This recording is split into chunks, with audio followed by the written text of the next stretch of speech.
Please subscribe and don't forget to press the bell icon to get notified whenever we upload a new video. Delhi में बढ़ते प्रदूषण से निपटने के लिए एक बार फिर से ऑड इवन शुरू होने जा रहा है।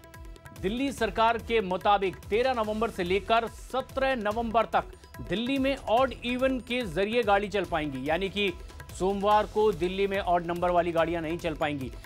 इससे पहले भी एक बार इस तरह का फॉर्मूला अपनाकर दिल्ली में पर्यावरण को कम करने की कोशिश हो चुकी है और एक बार फिर सरकार ने फैसला किया है कि 13 से 17 नवंबर तक दिल्ली में ऑड इवन फॉर्मूला लागू किया जाएगा।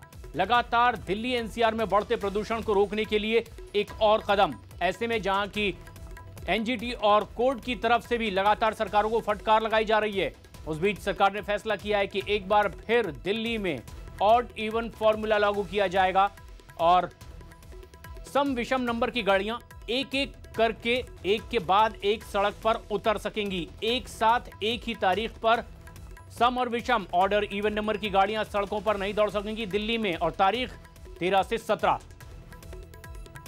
ये एक अहम फैसला सरकार की ओर से लिया गया है। दिल्ली में सोमवार से ऑड इवन सिस्टम लागू हो जाएगा। 13 से लेकर 17 तारीख तक के ऑड इवन फॉर्मूला लागू रहेगा। दिल्ली एनसीआर में लगातार बढ़ते प्रदूषण को रोकने के लिए सरकार ने यह फैसला किया है, जहां कोर्ट और एनजीटी की ओर से लगातार फटकार लगाई जा रही है। पूछा जा रहा है सरकारों से कि आखिर इस प्रदूषण को रोकने के लिए आपने कौन से एहतियाती कदम उठाए हैं। उसके बाद आखिरकार दिल्ली सरकार ने यह फैसला किया है कि एक बार फिर ऑड इवन फॉर्मूला लागू किया जाएगा। दीपक हमारे साथ सीधे जुड़ रहे हैं। दीपक, फैसला अब सरकार ने किया, फटकार के बाद ये कदम उठाए गए हैं या ये तैयारी पहले से चल रही थी? देखिए, साफ तौर पर ये चीज़ें सामने आनी थी क्योंकि जिस तरह से प्रदूषण था, प्रदूषण के बाद लगातार दिल्ली वासियों को इस प्रदूषण से जूझना पड़ रहा था।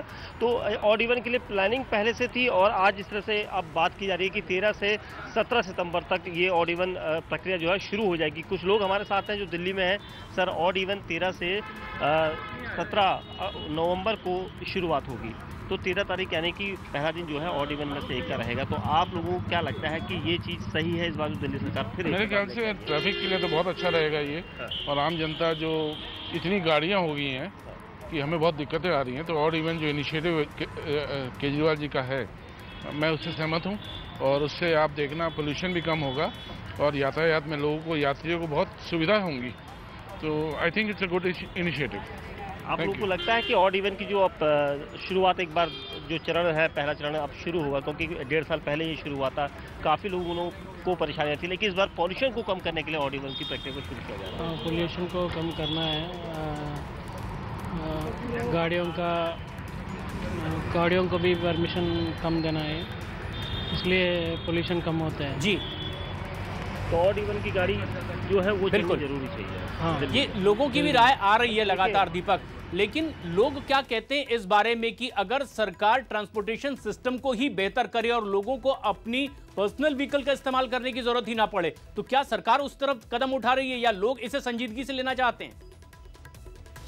देखिए, जिस तरह से सरकार ने ये साफ तौर पर कहा है कि 13 नवंबर से ये चरण शुरू होगा, तो उससे पहले सरकार ने एक रोड मैप भी बनाया होगा, क्योंकि सबसे बड़ी अहम चीज़ है ट्रांसपोर्ट को दुरुस्त करना। क्योंकि लोग अगर एक दिन अपनी गाड़ी से, अगर ऑड नंबर की गाड़ी है उनकी और वो नहीं आते हैं, तो उस दिन उसको ट्रांसपोर्ट से जाना होगा। तो ट्रांसपोर्ट सिस्टम को बेहतर करना ही जरूरी होगा। ये एक भी विकल्प दिया गया है। शीतल के पास भी चलते हैं। शीतल, जिस तरह से सरकार ने ये एक ऑड इवन का एक बार फिर से प्रयोग करने का ऐलान किया है, इसके बाद क्या दिल्ली वासियों की प्रतिक्रियाएं आ रही है और सरकार इसके साथ क्या और एहतियाती कदम उठाएगी?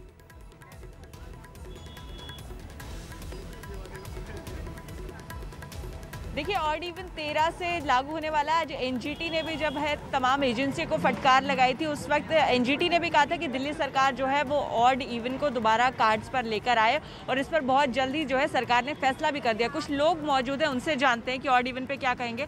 सर, ऑड इवन 13 से 17 नवंबर तक लागू कर रही है सरकार, एक बार फिर से क्या लगता है इससे कितना फ़ायदा होगा पॉल्यूशन में? फ़ायदा तो डेफिनेटली होगा, बट सिर्फ ऑड इवन से काम नहीं चलते, other steps as well that the government needs to take.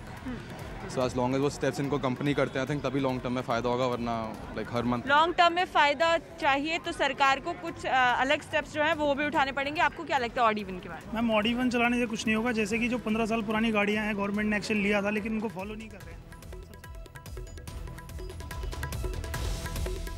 और ये राय दिल्ली वासियों की भी है कि इसके अलावा भी और कुछ बेहतर कदम उठाने पड़ेंगे अगर प्रदूषण को रोकना है।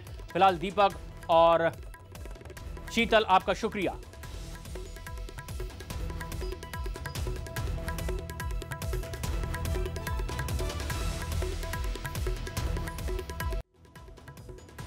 बड़ी खबर इस वक्त दे रहे हैं दीपक बिष्ट दिल्ली से। बढ़ते प्रदूषण से निपटने के लिए एक बार फिर से दिल्ली में ऑड इवन शुरू होने जा रहा है। दिल्ली सरकार के मुताबिक 13 नवंबर से लेकर 17 नवंबर तक दिल्ली में ऑड इवन फॉर्मूला चलेगा, यानी कि सोमवार से दिल्ली में एक बार फिर से ऑड इवन नंबर की गाड़ियां ही एक के बाद एक सड़क पर चल पाएंगी।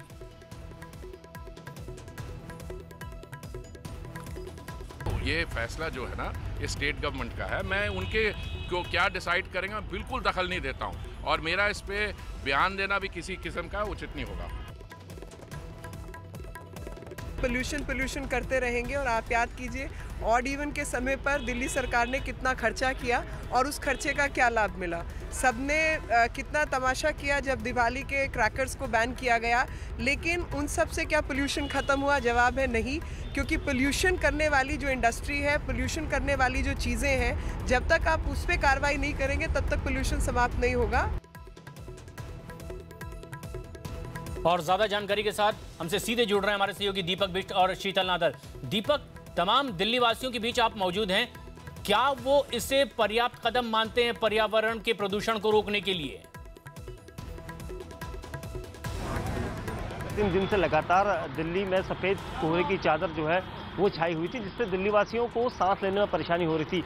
अभी हम लोगों ने कुछ ऐसे लोगों से बात की जिनका कहना है कि एक अच्छा कदम है, लेकिन इसको अगर आगे बढ़ाया जाए तो ये कारगर होगा, क्योंकि अगर 5 दिन के लिए ये शुरुआत है तो इससे कुछ नहीं होगा। इससे अगर आगे इसको प्लान करना है तो सरकार को इसके लिए कदम उठाने होंगे, क्योंकि सबसे बेहतर ट्रांसपोर्ट करना पड़ेगा, चाहे वो मेट्रो के फेरे बढ़ाने की बात हो या फिर डीटीसी बसें जो है उनके फेरे बढ़ाने और उनकी तादाद बढ़ानी चाहिए। इसके बाद ही ये कारगर होगा, क्योंकि लोग एक दिन गाड़ी लेकर आएंगे और दूसरे दिन नहीं आएंगे तो उनको दूसरे दिन का विकल्प जो है वो तलाशना होगा। तो काफी कदम मान रहे हैं वहां के लोग भी। शीतल हमारे साथ लगातार जुड़ी हुई है। शीतल, आपके आसपास अगर दिल्ली वासी मौजूद हैं, क्या वो कहते हैं सरकार का ये कदम काफी होगा इस प्रदूषण को रोकने के लिए, या ट्रांसपोर्टेशन सिस्टम जो लगातार सवालों के घेरे में रहा उसे बेहतर करने की भी जरूरत है साथ में?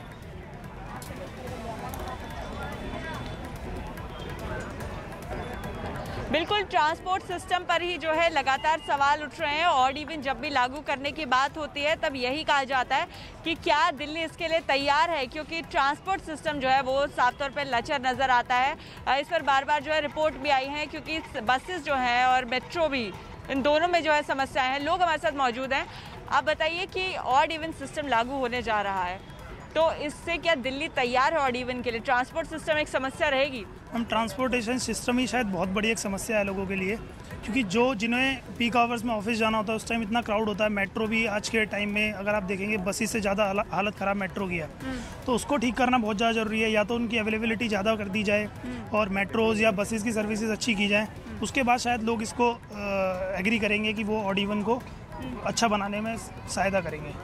और ये है कि अगर ट्रांसपोर्ट सिस्टम ही बेकार रहेगा तो फिर लोग अगर अपनी गाड़ियाँ भी छोड़ते हैं और ट्रांसपोर्ट सिस्टम भी ठीक नहीं होता है तो फिर किस तरह से अपने? बिल्कुल, यही सवाल बार बार उठ रहा है कि लोग अपनी गाड़ियाँ तो छोड़ देंगे, लेकिन क्या ट्रांसपोर्ट सिस्टम जो है वो उतना है कि लोगों को समस्याएं नहीं होंगी, वो अपनी गाड़ियां छोड़कर ट्रांसपोर्ट सिस्टम का इस्तेमाल करेंगे? यही सवाल पिछली बार भी उठा था, यही सवाल इस बार भी उठ रहा है। यानी ये सबसे अहम सवाल है जिस पर बहुत ज्यादा काम हो रहा है, ऐसा दिल्ली वासियों को दिखाई तो नहीं दे रहा है। दीपक, ये एक बड़ी बात दिल्ली वासी बोल रहे हैं शीतल से भी, कि अगर ट्रांसपोर्टेशन सिस्टम सरकार की ओर से ठीक किया जाए तो लोगों को काफी सहूलियत होगी और अपनी व्यक्तिगत गाड़ियों का इस्तेमाल करने से वो बचते नजर भी आएंगे। इस पर क्या राय आपके आसपास जो लोग मौजूद हैं? निश्चित तौर पर लोगों से हमने जो बात की उनका यही कहना है, क्योंकि अमूमन हर कोई चाहता है कि इस पॉल्यूशन से, दिल्ली में जो पॉल्यूशन पिछले कुछ समय से है उससे निजात दिलाई जा सके। इसके लिए हर कोई अपनी तरफ से अपना इनपुट देना चाहता है। कुछ लोग हमारे साथ हैं। भाई साहब, जो आज ऑड इवन को लागू करने की बात दिल्ली सरकार ने कही है, 13 तारीख से लागू होगा, तो 5 दिन के लिए ये शुरुआती दौर पर होगा, तो आपको लगता है कि आप लोगों का पूरा सहयोग है दिल्ली वासियों का इसमें? दिल्ली वालों ने तो हमेशा ही सहयोग किया है, मगर दिल्ली सरकार हो या केंद्र सरकार को जो भी नियम लागू करती है उसके पीछे सोचना चाहिए कि पड़ोसी राज्य हरियाणा हो या पंजाब हो, वो अपनी फसलें जलाकर हमारी दिल्ली को दूषित करना चाहते हैं। और दिल्ली में अभी शादियों का सीज़न चल रहा है, आपने जनरेटर बंद कर दिए, कोयला जलाने पे पाबंदी लगा दी, तंदूर लगाने पे पाबंदी लगा दी। जो दिल्ली के करीब 1 करोड़ से ज़्यादा लोग हैं वो तो परेशान हो गए। सेकेंडली, दिल्ली सरकार को ये भी सोचना चाहिए कि जितनी गाड़ियाँ चल रही हैं, आधी गाड़ी तो स्टॉप हो जाएंगी। दिल्ली में पार्किंग की इतनी प्रॉब्लम है कि ज़्यादातर लोग मार्केट बंद होने के बाद दुकानदारों के आगे गाड़ी लगाते हैं। सुबह उनकी दुकानें खुलने से पहले गाड़ी उठा लेते हैं। अगर उन्हें 24 घंटे के लिए खड़ी करनी पड़ेगी तो वहाँ तो मारामारी शुरू हो जाएगी। तो उनके लिए पार्किंग की व्यवस्था नहीं है। पोल्यूशन से हमें मुक्ति मिल जाएगी। मैं भी चाहता हूँ पोल्यूशन मुक्त दिल्ली होनी चाहिए, मगर जो लाखों गाड़ियाँ जो दिल्ली की सड़कों पर खड़ी हो जाएंगी, उनके लिए पार्किंग स्पेस कहाँ पर है? बिल्कुल, इनका कहना बिल्कुल सही है, क्योंकि जो शुरुआती समस्याएं हैं वो भी सामना ये कई अहम सवालात हैं जिसका जवाब पूरी व्यवस्था को ठीक करने वाले जिम्मेदार लोगों को भी देना है। फिलहाल शुक्रिया आपका हमसे बातचीत के लिए। और इसी बीच दिल्ली में फैले प्रदूषण पर पड़ोसी राज्यों के रुख पर दिल्ली के सीएम अरविंद केजरीवाल ने कहा कि प्रदूषण जैसे मसले पर राजनीति नहीं होनी चाहिए। उन्होंने कहा कि सभी को एक साथ मिलकर प्रदूषण से लड़ने के तरीकों पर काम करना चाहिए। अब राजनीति परे कर देनी चाहिए और सबको मिलकर इसमें काम करना चाहिए, नहीं तो हमारे और आपके और हमारे बच्चों के स्वास्थ्य का बात है। जो जिस तरह का बाहर हम निकलते हैं तो फील हो रही है, अंदर जलन फील हो रही है। जब हम सांस ले रहे हैं तो सांस लेने में जलन फील हो रही है। हम आंखें खोल रहे हैं तो आंखों के अंदर जलन फील हो रही है। इससे ज़्यादा और गंभीर स्थिति क्या हो सकती है? अगर मिलके सब लोग राजनीति को परे रख के केंद्र सरकार, पंजाब सरकार, दिल्ली सरकार, यूपी सरकार, हम सब लोग मिलके अगर इसका समाधान कुछ निकालते हैं तो मुझे पूरी उम्मीद है कि कुछ निकलेगा। देखते हैं कितना इसमें पैसे की ज़रूरत है, वो सारा पैसा अगर ये जैसे कल मैंने स्टेटमेंट पढ़ा कि हरियाणा सरकार कह रही है हमने तो 250 किसानों पे फाइन कर दिया। कुछ नहीं होगा। किसान, कितने किसानों पे? किसानों का दोष नहीं है, किसान वैसे ही आज इस देश का किसान बड़ा दुखी है। उसको अगर हम फाइन और कर देंगे तो वो और दुखी हो जाएगा। उसको हमें इकोनॉमिक ऑल्टरनेट देना पड़ेगा ताकि वो अपना इसको कर सके। हर राजनीतिक दलों की ओर से बयान आ रहे हैं कि सियासत छोड़कर मिलकर काम करें, लेकिन बयानात सियासी नजरिए से आ रहे हैं। इसी कड़ी में हरियाणा के स्वास्थ्य मंत्री अनिल विज ने केजरीवाल पर निशाना साधते हुए कहा है कि हरियाणा सरकार के पास पैसा नहीं है, तो वो केजरीवाल से अपील करते हैं कि वो हरियाणा को फंड दें ताकि वो किसानों को पराली हटाने में मदद कर सकें। अगर वो ये मानते हैं कि ये हरियाणा की वजह से हो रहा है तो हम तो इसको बचाने के लिए कर रहे हैं, लेकिन उनको इसमें शेयर करना चाहिए। हम भी शेयर करते हैं, दिल्ली को हम पानी देते हैं। नहीं, क्यों नहीं करेंगे कोऑपरेट? पंजाब और हरियाणा सरकार अपने स्तर पर पूरी तरह से इसको रोकने के लिए कोशिश कर रहे हैं, लेकिन किसान की बहुत बड़ी कठिनाई है। किसान को उसके लिए इक्विपमेंट चाहिए, इक्विपमेंट के लिए उसको ग्रांट चाहिए। वो सारी ग्रांट हम अकेले तो नहीं दे सकते हैं, उसके लिए सारों को बियर करना चाहिए, केजरीवाल को भी बियर करना चाहिए।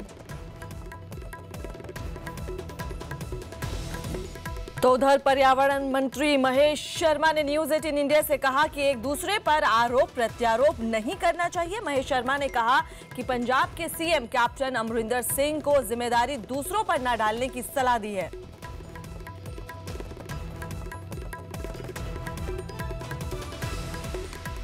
दिल्ली में बढ़ता प्रदूषण, जहरीला धुआं, बात करते हैं केंद्रीय पर्यावरण राज्य मंत्री महेश शर्मा से। डॉक्टर साहब, बहुत समस्या है, केंद्र ने कुछ कदम उठाए?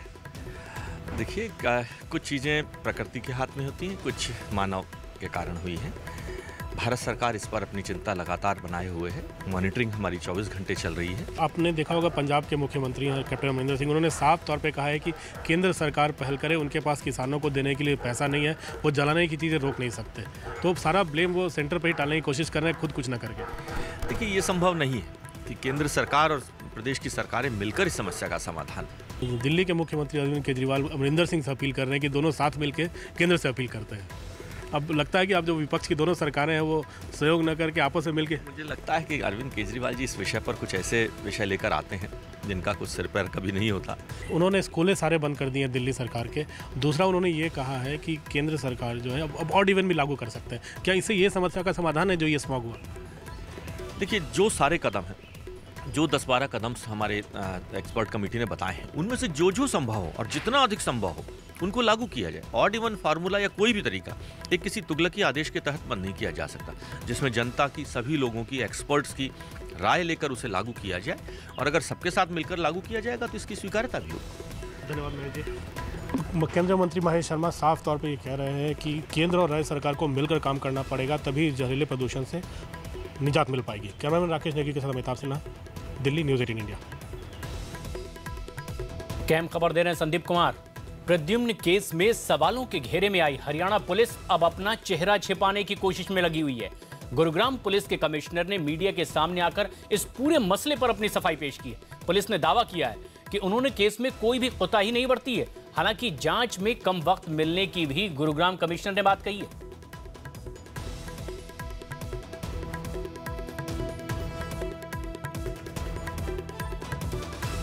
जो मैंने बोला, हमने जो इन्वेस्टिगेशन कैरी की थी, हम स्टेप्स फॉलो कर रहे थे। मेरा मानना या मानना इज़ नॉट इम्पॉर्टेंट। हम जब चार्जशीट फाइल करते, जब कंक्लूड करते, यदि हम कर पाते तो हम उस समय बताते। इस समय मैं उसके बारे में कुछ भी नहीं कहना चाहूँगा। सेंट्रल ब्यूरो ऑफ इन्वेस्टिगेशन के पास ये फाइल है, ये इन्वेस्टिगेशन है, and I am more than hopeful कि बिल्कुल करेक्ट इन्वेस्टिगेशन होगी और फैमिली को एक सेंस ऑफ जस्टिस मिलेगा। हमने जो भी एविडेंस मिली थी, जिसको मैं अगेन स्पेसिफिक्स में नहीं जाऊंगा, हमने एक फॉरेंसिक्स टीम ने वो उसको कलेक्ट किया था और हमने एफएसएल में भेजा था। एफएसएल की क्या रिपोर्ट आई है वो सेंट्रल ब्यूरो ऑफ इन्वेस्टिगेशन की केस फाइल का आई एम श्योर पार्ट होगा, अगर वो रिपोर्ट प्राप्त हो चुकी है। I have not seen that report. It was received after the investigation was transferred to the CBI, but physical evidence was collected from the spot and forwarded to the FSL. Gurugram police ने अपनी सफाई पेश की है, लेकिन कई सवाल अभी भी खड़े होते हैं पुलिस की इस पूरी कार्रवाई पर। बिना जांच के कंडक्टर को आखिर पुलिस ने गिरफ्तार क्यों किया था? सवाल यह भी कि पहले चाकू खुद बरामद करने की बात आखिर पुलिस की ओर से क्यों कही गई, और जिस दबाव में आखिर किस तरह से यह बात कही गई, चाकू फॉरेंसिक टीम ने दिया। गलत जांच के लिए हिमाचल के गुड़िया केस में IG गिरफ्तार भी हुए थे। और अगर गुरुग्राम पुलिस की जांच गलत है तो क्या इसमें कार्रवाई होगी? अगर जांच गलत है तो क्या CBI गुरुग्राम पुलिस पर भी कार्रवाई करेगी? संदीप कुमार फोन लाइन पर मौजूद हैं ज्यादा जानकारी के साथ। संदीप, बड़े सवाल खड़े होते हैं गुरुग्राम पुलिस की इस पूरी कार्रवाई पर। अगर वो सफाई दे रहे हैं कि हमने चार्जशीट तो फाइल ही नहीं की थी, तो क्या वो कह रहे हैं कि वो अशोक को आरोपी नहीं मान रहे थे अब तक? देखिए, कुल मिला के जब CBI ने इनके दावों के उलट 11वीं के छात्र को अरेस्ट किया है, उसके बाद ये साफ हो गया है कि गुड़गांव पुलिस की जो जांच थी वो कहीं ना कहीं बहुत इधर उधर भटकी हुई जांच थी और कोई कंक्रीट गुड़गांव पुलिस के पास इसको लेके जवाब भी नहीं है। पूरे प्रेस कॉन्फ्रेंस में कई क्वेश्चन किए गए, कई सवाल किए गए, लेकिन गोल मोल जवाब देते रहे कमिश्नर। उनका कहना था कि हमने जो कंडक्टर था उसको आरोपी बनाया ही नहीं था, हमने आरोपी माना नहीं था। जब आरोपी नहीं माना था तो आपने अरेस्ट कैसे कर लिया उसको? बिल्कुल। और क्या आपने गलत फर्जी कहानी बना के उसको अरेस्ट किया? दूसरी बात, पहले पूरे जिस दिन ये मर्डर हुआ था उस दिन पुलिस ने दावा किया था कि उसने बाथरूम से वो चाकू बरामद कर लिया है जिससे अशोक ने प्रद्युमन की हत्या की थी। लेकिन आज पुलिस ये बोल रही है कि वो चाकू हमने नहीं बरामद किया था, बल्कि फॉरेंसिक टीम ने उसे बरामद किया था और फिर हमें सौंपा था, और हमने चाकू को FSL की जांच के लिए भेजा था, जिसकी रिपोर्ट आनी थी। तो अभी हम ये कह नहीं सकते कि उसी चाकू से मर्डर हुआ था। तो तरह तरह के बयान उस दिन जो बयान पुलिस ने दिए, आज उससे एकदम उलट बयान दे रही है। तो कुल मिला के ये पूरी जो CBI ने नई थ्योरी पूरे मामले में लेकर आई है, वो गुड़गांव पुलिस के लिए गले की हड्डी बनी गई है। भले ही गुरुग्राम पुलिस की ये सफाई किसी के गले ना उतर रही हो, समझ से परे हो, लेकिन अब सवाल ये कि अगर CBI ने 11वीं के छात्र को आरोपी बनाया है, तो क्या गुरुग्राम पुलिस अब तक किसी के दबाव में काम कर रही थी, और क्या उन पर अब वो कार्रवाई होगी? ये कई बड़े सवाल हैं जो देखना है भविष्य में आखिर किस तरह से साफ भी हो पाते हैं। फिलहाल संदीप, शुक्रिया बातचीत के लिए। लेकिन इस पूरे मामले में प्रद्युम्न के पिता का क्या कहना है, वो भी सुनिए।